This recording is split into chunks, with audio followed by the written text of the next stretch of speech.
صلاۃ و سلام علیک یا رسول اللہ صلی اللہ تعالی علیہ وآلہ وسلم۔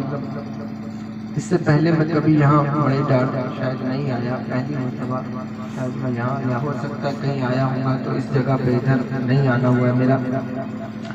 میں نے جس آیت کریمہ کی تلاوت کا شرف حاصل کیا ہے، اللہ تبارک و تعالیٰ نے اس آیت کریمہ میں یہ بیان فرمایا ہے کہ دنیا کی ہر چیز جو کچھ بھی اس نے پیدا کیا ہے وہ سب ختم ہو جائے گی، اس کو فنا ہے، انسان کو بھی فنا ہے اور جانوروں کو بھی، اور جو کچھ زمین میں ہے اور جو کچھ بھی ہے یہ سب کچھ فنا ہو جائے گا، باقی نہیں رہے گا۔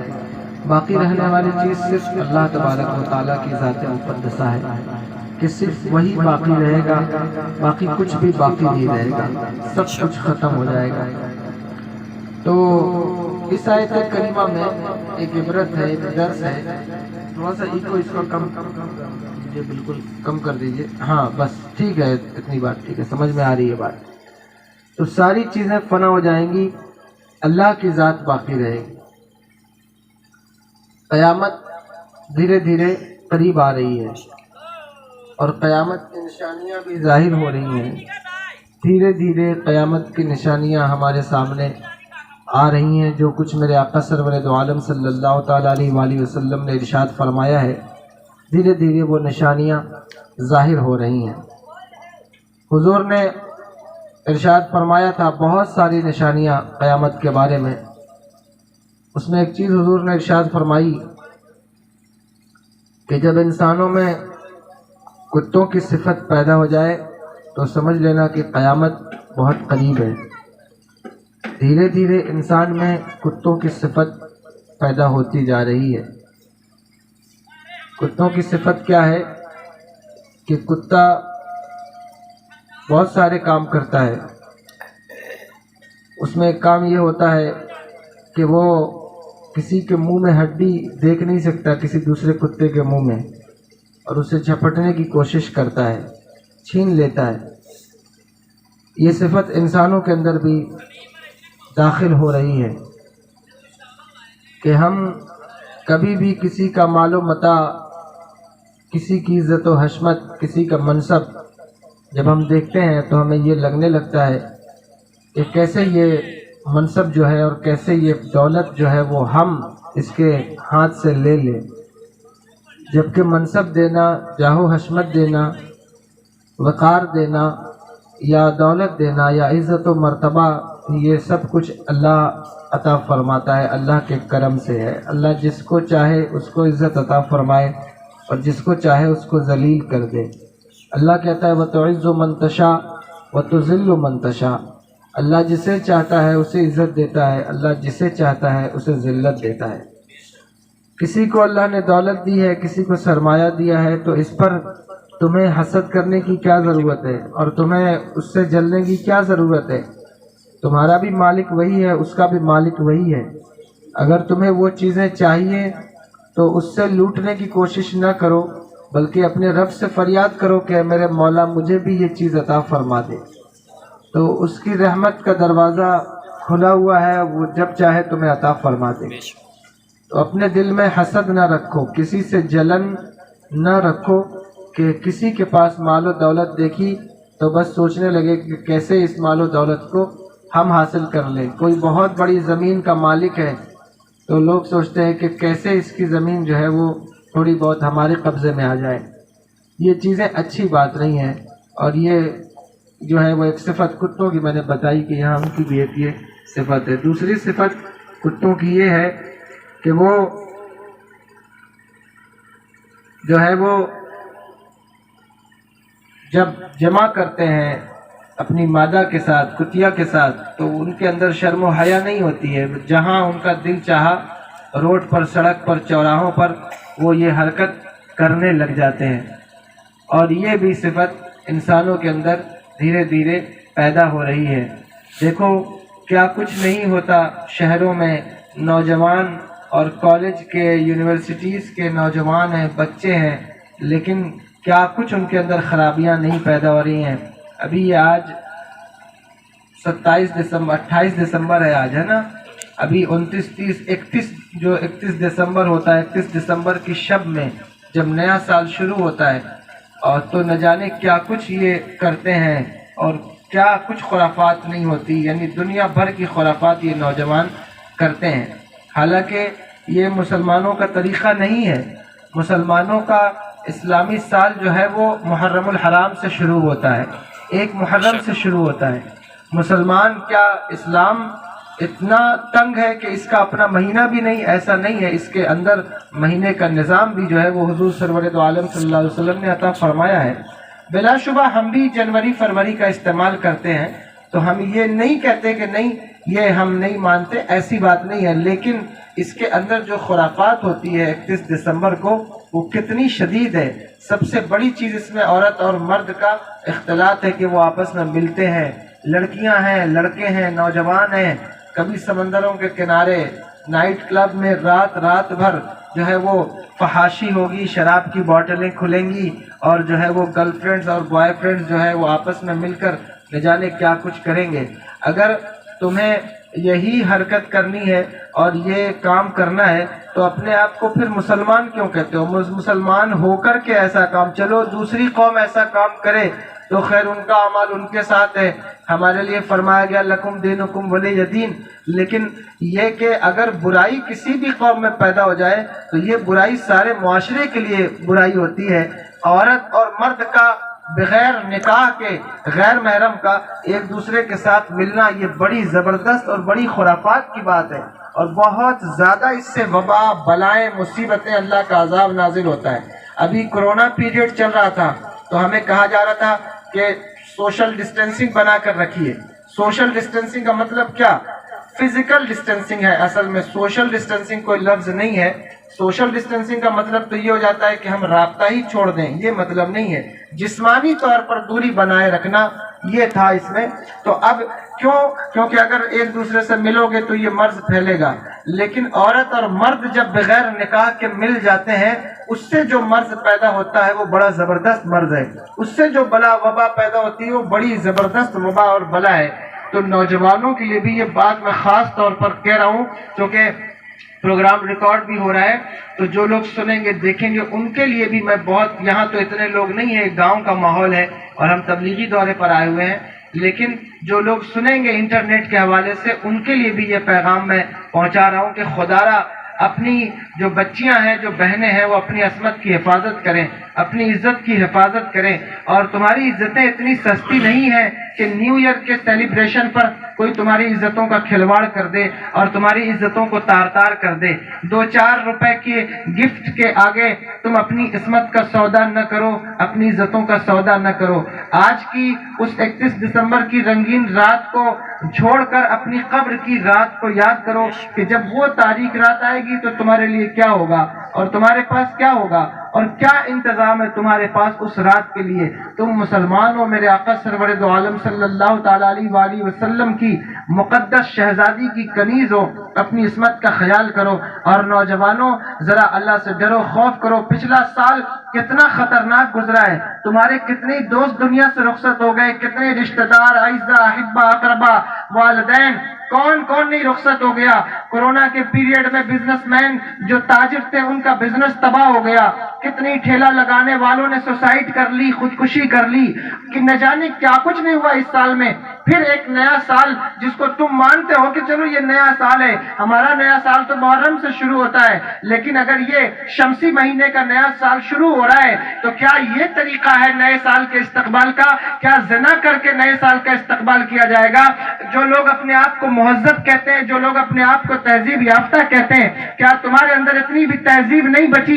ہر انسان، ہر کمپنی، ہر بزنس والا جب اس کا سال ختم ہوتا ہے تو اپنی کمپنی کا محاسبہ حساب کرتا ہے کہ ہم نے اس سال میں کتنا فائدہ کمایا، کتنا نقصان اٹھایا، اور نیا سال شروع ہو رہا ہے تو اسکول والے بھی اپنے اسکول کا حساب کرتے ہیں، مدرسے والے بھی نئے سال میں اپنے مدرسے کا حساب کرتے ہیں، ایک کسان بھی حساب کرتا ہے کہ صاحب میں نے پچھلے سال کتنا کمایا۔ اور کیا اس زندگی کا حساب نہیں کرنا چاہیے کہ پچھلے سال ہم نے اپنی زندگی میں کیا کمایا ہے اور کیا کھویا ہے، اور پھر ایک نیا سال ہمارے درمیان آ رہا ہے تو اس نئے سال میں ہم کیا کمائیں گے اور کیا کھوئیں گے؟ تو کیوں نہیں حساب کرتے؟ کیا کیا نئے سال کا استقبال زنا کر کے ہوگا؟ کیا نئے سال کا استقبال شراب پی کر کرو گے؟ اگر تم مانتے ہو اس کو نیا سال، تو کم سے کم اللہ کی بارگاہ میں سجدے کر کے اس سال کی شروعات کرو، اللہ کی عبادت کر کے سال کی شروعات کرو، اللہ کی ریاضت جو ہے وہ تقوی اختیار کر کے اس سال کی شروعات کرو، اور عہد کرو کہ پچھلے سال ہم سے جو غلطیاں ہوئی تھیں ہم اس سال وہ غلطیاں نہیں کریں گے، ہم وہ خرافات نہیں کریں گے۔ جب بھی کوئی نیا سال آتا ہے، چاہے وہ شمسی ہو یا قمری ہو، تو یہ سیلیبریشن کا بہت بڑا وقت نہیں ہوتا، دعا دینے میں کوئی حرج نہیں ہے، لیکن ہاں یہ تو یاد رکھو کہ ایک سال تمہاری زندگی سے کم ہو گیا ہے، ایک سال تمہاری زندگی کا ختم ہو گیا ہے، لیکن کیا کچھ نہیں ہوتا۔ کتوں کی حرکات انسان اپناتا ہے، سمندروں کے کنارے، کلب میں، پارکوں میں، پیڑوں کے نیچے، جھاڑیوں کے پیچھے، یہ نہ جانے کیا کچھ کر رہے ہوتے ہو۔ کیا شرم تمہارے اندر نہیں ہے؟ کیا حیا تمہارے اندر نہیں ہے؟ اگر تم نے کلمہ پڑھا ہے تو میرے آقا نے ارشاد فرمایا الحیاء شعبۃ من الایمان، حیا ایمان کا شعبہ ہے۔ جب حیا کسی انسان کے اندر سے چلی جائے اور وہ چوراہوں پر جفتی کرنے لگے اور جو ہے وہ مادہ سے، یہ تو کتوں کا طریقہ ہے، انسانوں کا طریقہ نہیں ہے میرے بھائیوں۔ تو خدا را ان چیزوں سے بچیے، اور اگر آپ جو ہے وہ سمجھ رہے ہیں کہ یہ آپ کا نیا سال، حالانکہ یہ مسلمانوں کا نہیں، یہ تو جو ہے وہ شمسی مہینے کا نیا سال ہے، لیکن ہاں اگر تم کہتے ہو تو چلو اس سال میں، سال کے دعا پڑھنے میں کیا حرج ہے، عبادت کرنے میں کیا حرج ہے کہ دعا پڑھ کے اس سال کو شروع کرو، عبادت کر کے اس سال کو شروع کرو، ان خرافات سے بچو، اور ایسا نہ ہو کہ یہ سال جو تمہارا خرافات میں چلا گیا ہے کہیں آنے والے سال میں اللہ تبارک و تعالیٰ تمہیں برباد نہ کرے۔ اس لیے اس بات کا خیال ہونا چاہیے۔ تو کتوں کے اندر دوسری حرکت یہ ہوتی ہے کہ ان کے اندر شرم نہیں ہوتی، حیا نہیں ہوتی، جس کے مرضی آئے اس کے سامنے وہ یہ کام کر رہے ہوتے ہیں، اور یہی کام نوجوانوں کے اندر بھی دھیرے دھیرے پیدا ہو رہا ہے، اور یہ انسانوں کے اندر بھی یہ صفت کتوں کی پیدا ہو رہی ہے۔ کیا کچھ نہیں ہوتا۔ ابھی تو میں شہروں کی بات کر رہا تھا، گاؤں میں، دیہات میں صاحب یہ دیور اور بھابھی کا جو رشتہ ہے اتنا مقدس رشتہ ہے، لیکن اس رشتے کو بھی تار تار کرنے والے لوگ سماج میں موجود ہیں، اس رشتے کو بھی برباد کرنے والے لوگ سماج میں موجود ہیں۔ ذرا سوچو تو صحیح، کیا وہ انسان ہے جو اپنی بھابھی کے ساتھ ایسے تعلقات قائم کرتا ہے اور اس کے ساتھ مذاق میں نہ جانے کیا کچھ جو ہے وہ گاؤں کی لوگ جو ہے وہ میں نے سنا ہے، اور باقاعدہ طور پر اس کی تشہیر ہوتی رہتی ہے اور بات سامنے آتی رہتی ہے۔ یہ سارے سسٹم کیا ہے میرے بھائیوں؟ اللہ تبارک و تعالیٰ نے ایک رشتہ بنایا ہے، ہر انسان کا ایک رشتہ ہے، رشتے کے تقدس کو پامال نہ کرو۔ گاؤں کی بچیاں ہیں، یہ تمہاری اسلامک بہنیں ہیں، تم ان سے نکاح کرو مہر کے ساتھ، لیکن خدا را کبھی کسی غلط کام کا ارتکاب نہ کرنا، کبھی کسی غلط کام کی طرف نہ جانا۔ یہ ایک طریقہ جانوروں کا ہے، انسانوں کا نہیں ہے۔ انسان کو اللہ نے نکاح کا سسٹم عطا فرمایا ہے، مہر کا سسٹم عطا فرمایا، اس سسٹم کو فالو کرو اور اس خرافات سے بچو۔ یہ صفات انسانوں کی نہیں ہے، جانوروں کی صفت ہے، کتوں کی صفت ہے۔ اس لیے دوسری صفت کتوں کی یہ ہوتی ہے، یہ بھی قیامت کی نشانی ہے۔ تیسری صفت کتے کی کیا ہوتی ہے؟ کتے نے ایک علاقہ بنایا ہوتا ہے، ایک ایریا بنا لیا ہوتا ہے کہ اتنی دور یہ میرا علاقہ ہے، اس علاقے میں اگر اس کتے کا سگا بھائی بھی داخل ہو جائے تو اس وقت تک چین نہیں لیتا جب تک اسے بھونک بھونک کے باہر نہ بھگا دے۔ اور یہی صفت انسانوں کے اندر بھی دھیرے دھیرے پیدا ہو رہی ہے۔ ہر چھوٹے چھوٹے علاقے جو ہے وہ اپنے اپنے طور پر بنائے جا رہے ہیں، اور صاحب اس میں کسی کی انٹری نہیں ہے، کوئی مبلغ بھی انٹری نہیں کر سکتا، دین سکھانے والا بھی انٹری نہیں کر سکتا، اور بھی بہت ساری چیزیں ہیں۔ اگر کسی کا بزنس یہاں چل رہا ہے تو صاحب اگر کوئی دوسرا بزنس مین آ جائے تو لوگ کتنا پریشان ہوتے ہیں کہ میری دکان تھی اور میری دکانی کے جو ہے بغل میں اس نے بھی دکان کھول لی، اب تو میرا رزق کم ہو جائے گا۔ معاذ اللہ رب العالمین، رزق دینے والا وہ ہے، وہ الرزاق ذو القوۃ المتین، وہ زبردست رزق دینے والا ہے، وہ تو سمندر کے اندر کیڑے مکوڑوں کو رزق دیتا ہے، تم تو انسان ہو، افضل المخلوقات ہو، تمہارا رزق کیسے کم ہو سکتا ہے؟ تو یہ سوچنا کہ نہیں صرف میں کماؤں اور میں فائدہ اٹھاؤں، میرے علاوہ کوئی فائدہ نہ اٹھائے، یہ بہت ہی زبردست، اور یہ بھی صفت جو ہے وہ ایک کتوں کی ہے کہ اپنے علاقے میں کسی کو داخل نہیں ہوتے۔ تیسری صفت کتوں کی جو صفت ہے وہ کیا ہے؟ وہ یہ ہے کہ وہ رات بھر بھونک کے مستی کر کے گھومتے ہیں، اور جب فجر کا وقت آتا ہے تو وہ سو جاتے ہیں۔ یہ صفت بھی انسانوں کے اندر پیدا ہو رہی ہے کہ رات بھر جو ہے وہ عیاشی میں اور جو ہے وہ خرافات میں گزاریں گے، اور جب فجر کا وقت آئے گا یا موبائل پر گزاریں گے اور فجر کا وقت آئے گا تو سو جائیں گے۔ یہ بھی کتوں کی صفات ہے۔ تو یہ حضور نے ارشاد فرمایا تھا انسانوں کے اندر جب کتوں کی صفت پیدا ہو جائے ہونے لگے تو سمجھنا کہ قیامت بہت قریب ہے. تو قیامت بہت قریب ہے، لیکن یاد رکھو تم سوچ رہے ہو کہ قیامت پھر بھی آئے گی تو ابھی وقت لگے گا، لیکن ہماری قیامت تو اسی وقت شروع ہو جاتی ہے جب ہماری آنکھ بند ہوتی ہے، یعنی ہماری روح بدن سے نکلتی ہے تو ہماری قیامت شروع ہو جاتی ہے. قبر کی وہ تاریک رات کیا قیامت سے کم ہے؟ جاگنی کا وہ وقت، نزا کی وہ حالت، کیا وہ یہ جاگنی کا وقت جو ہے وہ قیامت سے کم نہیں ہے؟ بڑا زبردست وقت ہے. اپنی موت کو یاد کرو، اپنی موت کو یاد رکھو، اور ذرا سوچو کہ تمہارے اوپر بھی یہ قیامت گزرنی ہے، ہمارے اوپر بھی یہ قیامت گزرنی ہے. آخر اس قیامت کا سامنا کیسے ہوگا، کس طرح ہوگا؟ اگر تمہیں ہماری بات سے کچھ عبرت نہیں ملتی تو تم اپنے گاؤں میں انتقال ہونے والے لوگوں کے جنازے دیکھو، ان کو مٹی کے اندر اترتے دیکھو، جنہوں نے ساری زندگی اپنے کپڑے پر ذرا سی دھول تک نہیں بیٹھنے دی، لیکن آج وہ منو مٹی کے نیچے دفن ہے. جن کا بھائی، جن کا رشتہ دار، جن کا بیٹا ان سے اتنی محبت کرتا تھا کہ وضو کے لیے گرم پانی رکھتا تھا اور جو ہے وہ چلنے کے لیے سہارا دے کر چلاتا تھا، وہ بھی آج اپنے ماں کو، باپ کو، بھائی کو یا جو کچھ بھی اس کا رشتہ دار تھا وہ منو مٹی کے نیچے چھوڑ کے واپس آ گیا ہے. کوئی تمہارے ساتھ تمہاری قبر میں نہیں جائے گا. اگر تم نوجوان ہو تو بھی اپنی موت کو یاد رکھو، تمہیں بھی مرنا ہے. موت کی گھڑی بہت سخت گھڑی ہوتی ہے، موت کا وقت بہت سخت وقت ہوتا ہے. ہر انسان کو موت آنی ہے، ہر انسان کو مرنا ہے. میں نے کہا نا اللہ فرماتا ہے ہر چیز کو فنا ہے، تو پھر ہماری اور تمہاری حیثیت ہی کیا ہے، ہماری اور تمہاری اوقات ہی کیا ہے؟ تو یاد رکھو کہ موت آنی ہے. جب موت آتی ہے اس وقت سچویشن کیا ہوتی ہے؟ جو موت کے فرشتے آتے ہیں اگر کبھی ان کا دیدار تمہیں ہو جائے یعنی زندگی میں، تو انسان جو ہے وہ پاگل ہو جائے، اس کا دماغ کام کرنا بند کر دے. اللہ کے نبی حضرت ابراہیم علیہ السلام کے پاس جب ملک الموت آئے تو اللہ کے نبی حضرت ابراہیم علیہ السلام نے کہا کہ اے حضرت ملک الموت، کیا تم کافروں غیروں کے پاس بھی اسی شکل میں جاتے ہو؟ انہوں نے کہا نہیں حضرت، ہم آپ کے پاس اچھی شکل میں آئے ہیں، ہم غیروں کے پاس اس شکل میں نہیں جاتے. کہنے لگے وہ شکل دکھاؤ تو ذرا جس شکل میں تم غیروں کے پاس جاتے ہو. انہوں نے کہا حضرت آپ برداشت نہیں کر سکیں گے، اللہ کے نبی حضرت ابراہیم خلیل اللہ ہیں. کہنے لگے نہیں مجھے وہ شکل دیکھنی ہے. فرشتوں نے کہا آپ اپنا چہرہ پھیر لیں. حضرت ابراہیم نے اپنا رخ موڑ لیا تو فرشتوں نے وہ شکل اختیار کر لی. جب حضرت ابراہیم نے رخ موڑا اور فرشتوں کو دیکھا تو چیخ ماری اور بے ہوش ہو کر گر گئے. یعنی اللہ کا نبی، اللہ نے دنیا میں کسی کو اتنی طاقت نہیں عطا فرمائی جتنی طاقت اپنے انبیاء کو عطا فرمائی ہے، لیکن وہ بھی ان کی شکل کو دیکھ کر یعنی کیفیت یہ ہوئی. تو پھر سوچو ہماری اور تمہاری حیثیت ہی کیا ہے. موت کا فرشتہ جس وقت آتا ہے اس وقت سچویشن بہت جدا ہو جاتی ہے. تم یہاں چھوٹے سے گاؤں میں الگ رہتے ہو، یہ نہ سوچو کہ ہماری جو مرضی آئے ہم وہ گناہ کرتے رہیں. اپنے رب کو یاد رکھو، اپنے رب کو یاد کرو، گناہوں سے بچو، گناہوں سے بچنے کی کوشش کرو، ورنہ جب موت آئے گی وہ لمحہ بڑا زبردست ہوگا، وہ لمحہ بڑا خطرناک ہوگا. اور یاد رکھو اگر کہیں خاتمہ خراب ہو گیا اور ایمان پر خاتمہ نہیں ہوا تو پھر تمہارا کیا بنے گا، کیا ملے گا تمہیں؟ اس لیے بہت ساری چیزیں ایسی ہیں جن کو کرنے سے انسان کا خاتمہ خراب ہو جاتا ہے.